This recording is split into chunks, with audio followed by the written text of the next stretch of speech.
Welcome to the 3 Life Lessons podcast, where I, Rob Hubbard, talk to renowned figures from learning and development to uncover the secrets to their success and find out what makes them tick. Remember to like, subscribe and follow to ensure that you never miss an episode. So my guest here today has held many senior and global learning roles in many organisations that pretty much everybody in the world has heard about. She's then taken all those years of experience, perhaps blood, sweat and tears, and used that to co-found an organisation that supports senior leaders or those aspiring to be senior leaders. Now, something I've always been impressed with our guests today is their clarity of thought and their clarity of vision. So I'm wondering if we'll see that come through in their life lessons today. So welcome, Cathy Hoy. Oh, thank you so much. That was a nice introduction. Thank you very much for having me. Yeah, I'm delighted to have you here. So, well, first of all, Cathy, you know what I'm going to ask. Can you tell our audience, what are you doing now and what's the route that took you there, please? Wow. So now I run a business, as you quite rightly said, CLO 100. So we focus on developing, connecting and supporting L&D leaders and aspiring L&D leaders. And that's through formal development programs, it's through our community network, and it's through, other kind of open events and meetups and things within the industry. So we really want to help, I suppose, L&D leaders to transition more into business leaders so that we can support them in elevating learning and development in the organization, but really build their commercial awareness, strategic thinking, all those really core business skills that are going to be needed when they get a seat at the table, when they have those board level conversations. So yeah, that's what I'm doing now, and that business is nearly 3 years old. So yeah, it's been a fun journey. Very good. And before that, what was the route that took you there? So I guess I hear a lot of people talk about, like, having squiggly careers and things like that.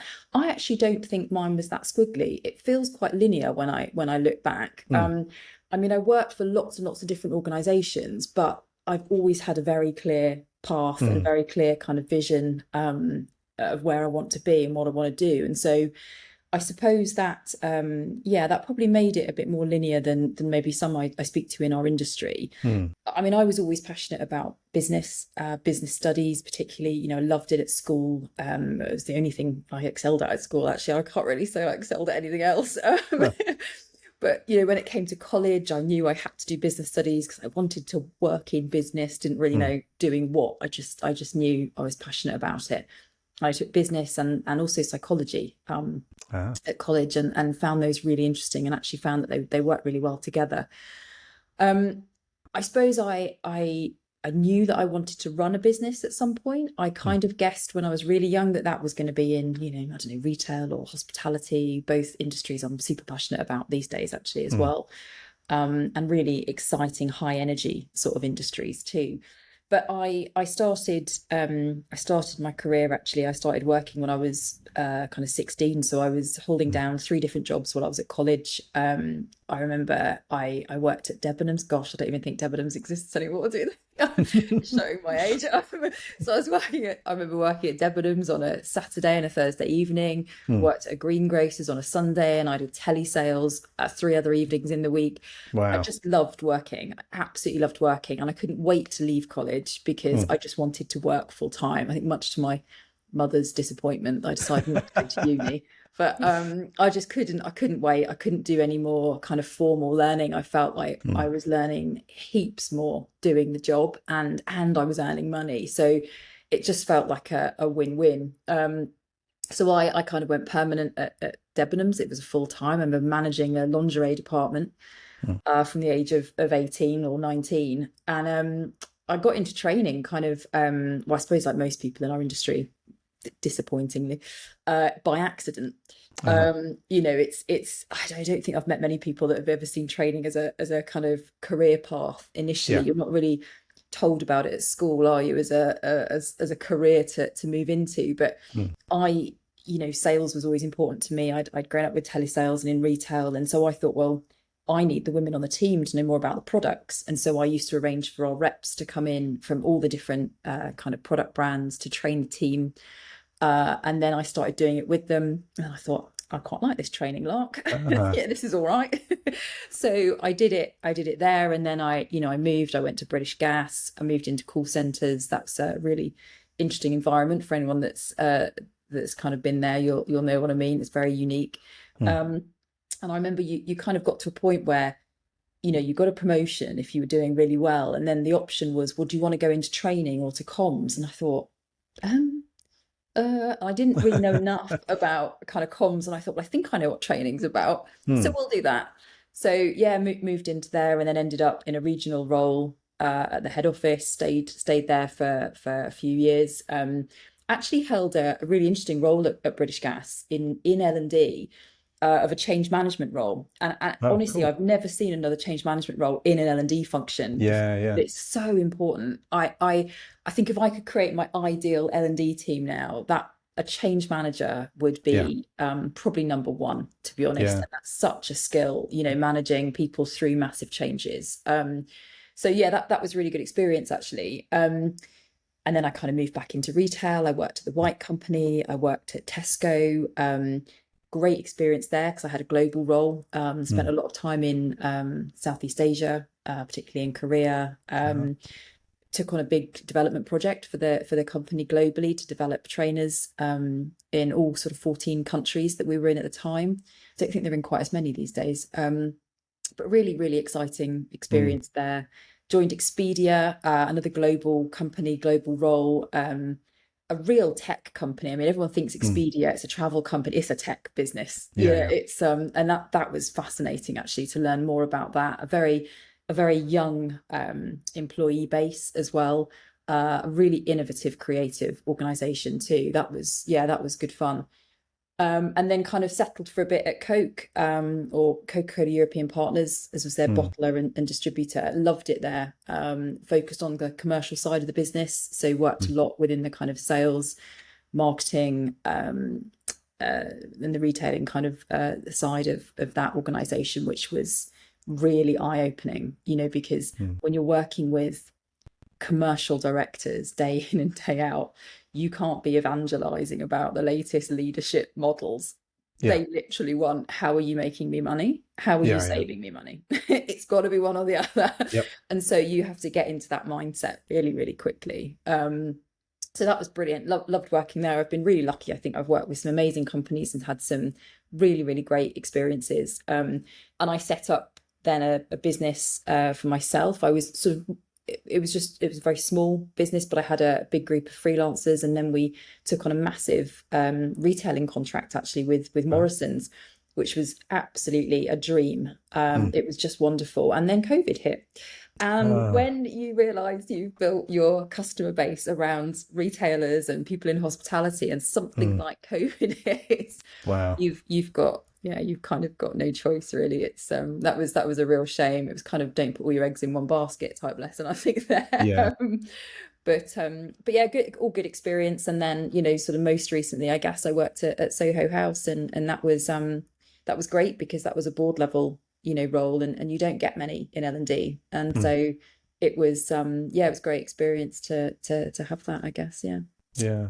So maybe not squiggly, but perhaps purposeful.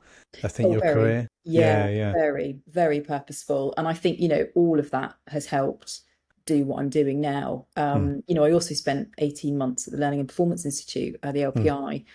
And that was, really different again, being on the kind of vendor side and mm, working for somebody else. And you did see the industry really differently, and yeah. you got to speak to lots of other kind of L&D leaders and understand that they've all got very similar challenges to the ones you used to have. And Yeah. actually, we can probably all help each other. And Mm, it's nice to be able to work in that space as well. yeah. Fantastic. Well, let's move on to the first life lesson you'd like to share. So, what have you got to tell us? Yeah, thank you. I've had a really good think about this. It's actually Mm, such a great concept. I mean, I'm quite a big reflector anyway. I mean, I mm. never Oh, spend great. much time thinking about making a decision. I tend to just make a decision on everything, but then I really Mm. reflect a lot afterwards and go, Uh-huh. right, that have been better.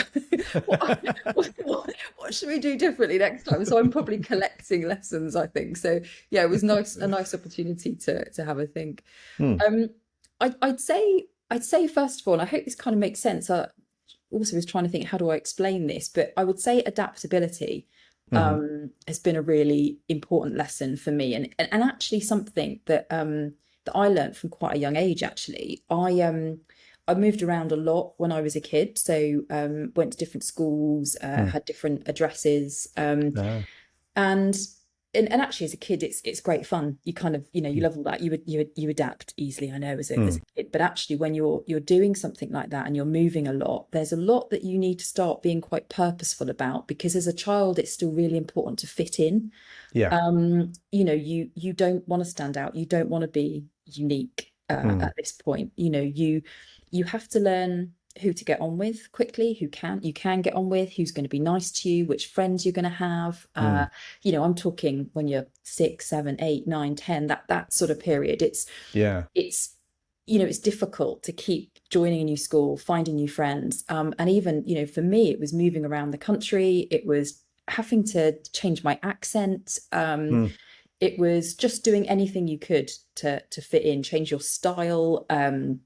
I probably had a different style like every Hmm. kind of year. I was like reinventing myself, and it was, I suppose at the time I didn't know I was doing it, or I Yeah. didn't know it was it wasn't a deliberate thing. But I think then as I've got older, I've realized actually that is such a useful skill to have. I'm not Yeah. Yeah. suggesting anyone needs to do anything so drastic as, changing their accent or or anything like that, but as a skill, I think Hmm. it's really helped as an adult. I mean, right, I have carried some of this on, and maybe some of it's good, some of it's bad. I mean, I'm currently living in my, I think, 21st property now. I think I will stop moving at some point, Well. and I've worked in, I don't know, 12 or so companies, 5 or 6 different industries. But I think it helps you cope with change generally better. Like Hmm. and I say cope with change, I think it helps you thrive in change. Hmm. Like I don't think I've ever felt worried when there's been big change in an organization or in my personal life. It's just something that is part of life. Yeah. And I Wow. think being able to deal with change, with uncertainty, I think it just helps us with, gosh, it helps us with our resilience. It helps us with problem Hmm. solving, with personal growth. I think you're constantly pushing yourself outside your comfort zone. So yeah, I think adaptability for me has been a really important lesson, and one that I learned really early on, to be honest. Yeah, that's fascinating. What a great reflection as well. I mean, it's interesting. I wonder if that's why, I didn't move around at all as a child. I grew up in the same house all the way through until I moved out, and kind of likewise with work. With kind of LA, I tend not to sort of haven't like jumped around places that much. Once I had LAS, that's where I've stayed. Mm, Um, yeah, that's really really interesting. Perhaps my kind of preference is for things that are kind of longer for stability. I think I cope all right with change because I like challenge and I like having to come up with solutions to mm, things as a designer. I find that's really great brain work. I really kind of thrive on that. But I can see how your growing up and living in different places has just built you to be adaptable and also probably very perceptive, a lot more perceptive of mm, people than like I would be. I mean, I'm definitely not that emotionally intelligent, I would say, or perceptive. Perhaps because I've just not been in that many different situations. Whereas I think you'll have a set of tools there that a lot of people wouldn't. That's I, fascinating. I am equally, I'm very jealous of people that have just rooted themselves. And I do think I'm getting to the point in my life where I probably could do with like grounding myself. Certainly from a company perspective, I think I've got that sorted now. But yeah, Yeah, I think I need a forever home, Rob. yeah, or a camper van. Yeah, or a So, camper van. and then you're always at home and you can be in lots of different places. Yeah, exactly. Anyway, so life lesson number two, Cathy, what would you like to share? So, okay, I think the second one, I was wondering how to kind of phrase this, but I think and this is something, God, I'd love to sound like some, wise old owl that has all this stuff nailed. I'm Mm. still learning this, Yeah. this stuff. But I think the power of having a personal brand um, Okay. is really, really important. Now, this is something I have to get back to. So I'm actually going back and kind of almost relearning this myself and learning the Mm. importance of it now that I'm running a business. I'm in a very different space. I'm seen very differently. Previously, I'd built a great personal brand over the years, and I hadn't realized how much of that, I suppose, had been scaffolded by the organizations that I worked for. Mm. I think some of the big brands that you work for probably give you that confidence to go out there and share your opinion and I don't know, contradict people Mm. and and then suddenly when you haven't got this massive brand behind you, you kind of go, oh, so if I say something, it's just me then. um, is that as good? And then you kind of go, well, who am I? Because Mm. I'm not now a global learning leader at Tesco, or I'm Mm. not, L&D director at Soho House. So who am I? Mm. And what are my opinions? And I think it's so important. And I speak to so many people, so many heads of learning these days that are either looking for advice or they're looking for a new role, they're looking for a new job. And, I always talk to them about their own personal marketing, their personal brand. They Mm. need to be really conscious about how they want to be seen, how they Mm. want to be seen, heard, experienced. You know, it, Branding and marketing has always been, a really big thing for me. I've Mm. always been really passionate about it. And I studied marketing kind of part-time a few years back as well. And I think that whilst there's marketing for a business, there's marketing for an L&D function. I think the Mm. marketing of your own personal brand Mm. inside your organization and out is really important. I think people then get to know who you are. They get to, if you're consistent with it, Mm. then people kind of get to associate you with a particular thing or a particular set of values. It can be really hard in our industry because Mm. there's a lot of fear.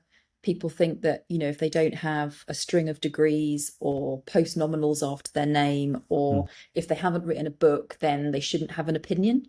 Mm. And that's just not the case. Mm. We all need to remember that we've all got completely different experiences Yeah. and we've all got something to share, something to be passionate about. And a lot of those people, as brilliant as they are, and we are lucky to have loads of brilliant people in our industry, but a lot of them won't have done the job that you've done. A lot of Yeah. them won't have actually run a learning function, so it's I think we can be put off really quickly, Mm.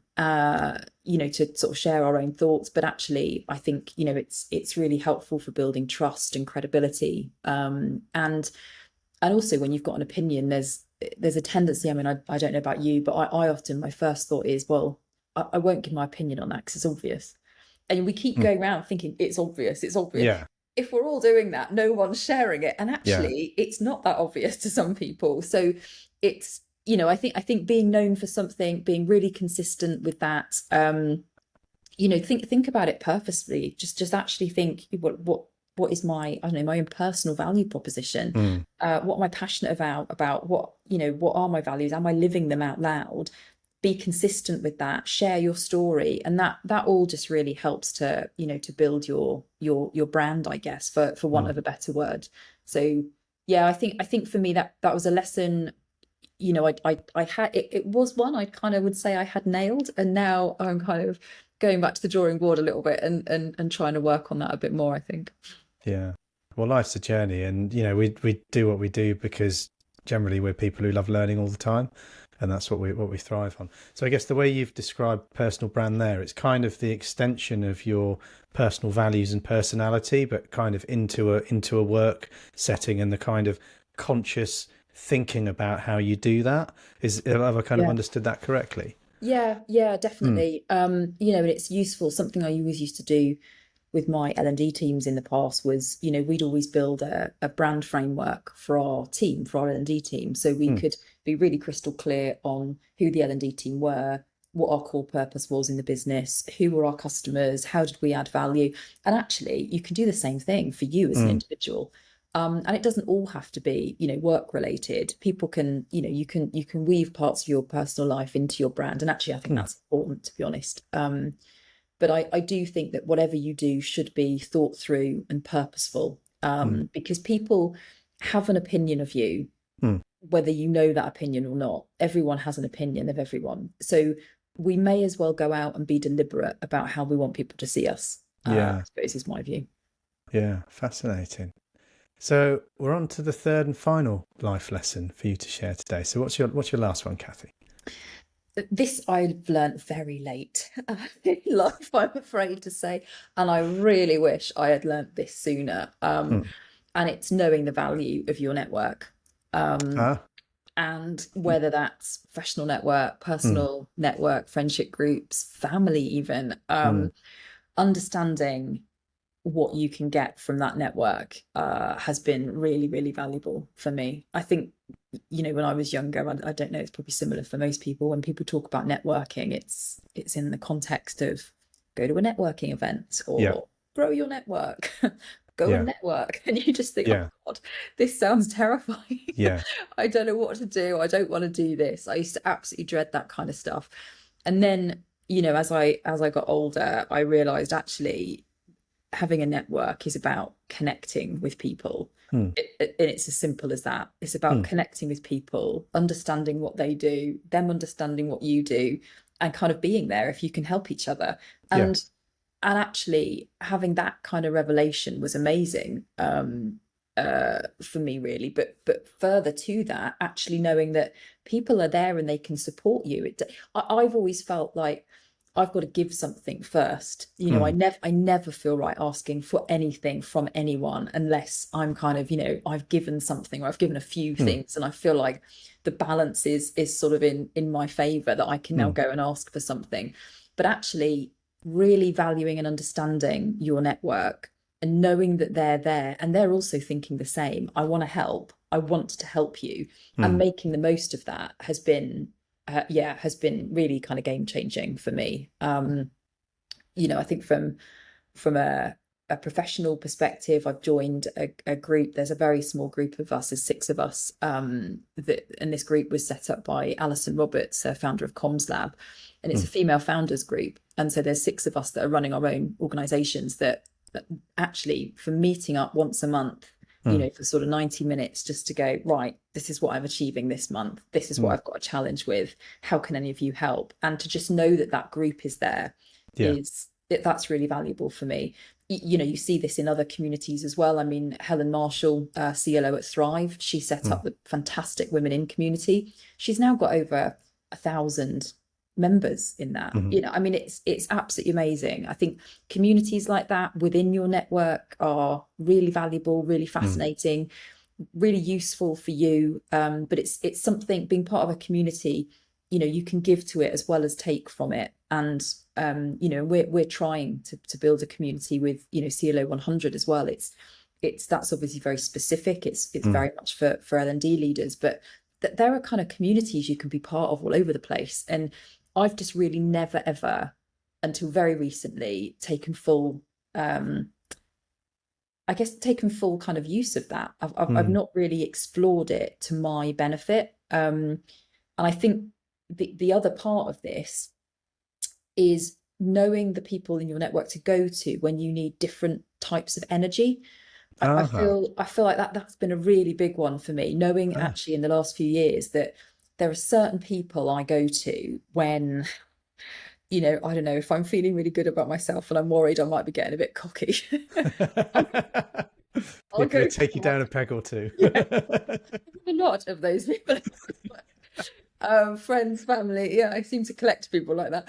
But actually it's great. And you want something to be reviewed, or, and they'll rip it Hmm. apart and they'll kind of go, this is what's wrong with it. And you just need to know, sometimes I need to Hmm. go to that type of person. And then other times, I need to go to someone that actually might give me a bit of love. They might kind of put Hmm. their hand around my shoulder and go, look, do you know what? You don't have to do this on your own. It's okay. Hmm. And I think just knowing the different people now really well in my personal and professional network, and knowing who to go to when, that's been, I mean, that's been huge for me, really, really Yeah. huge. So yeah, I massively appreciate that. Yeah. Yeah. I think I said I haven't reached that realization yet. I love our industry because we've got so many just lovely people. Mm, But when it comes to sort of meeting people, I tend to favor chatting to the people that I've known for ages, and we have a laugh and we talk about our kids and our holidays and things like that, rather than I'm not so purposeful about building connections and meeting new people. It happens, it does happen because I'm out and about at events, but you've spurred me on to perhaps be a bit more purposeful in how I do that and to meet some new people. Yeah, perhaps, and I mean, I'm not brilliant with the kind of meeting new people. I have to admit, and it's not. I think because I'm sort of naturally an introvert, I also just get a lot more energy sort of being by myself. If I'm completely honest, I don't. I find it draining, like not in a negative way, but being with a lot of people, it uses up all my energy because I feel Yeah. I need to be 110%, all the time. And actually, I think just realizing more as I've got older, I don't need to be 110% all the time. And there are people that I can relax a bit more with. And Yeah. I think probably, to your point, you're saying you've got maybe you stick with knowing or speaking to the people that you've already got and in your network. I think again, though, that's really good. That's what I'm trying to learn to do more. It's actually knowing more about my existing network, and seeing how can I help them or how can they help me. So it's not always about, kind of growing the network even. Yeah. It's more about, I suppose, knowing the value of the network you've got. And I'm still, still kind of learning that, but it's been really, really valuable, I have to say. Well, fantastic, Cathy. Thank you for 3 wonderful life lessons, sharing them with me, sharing them with our listeners and viewers. Cathy Hoy, you've been a wonderful guest. Thank you very much. Thank you for having me. Thanks.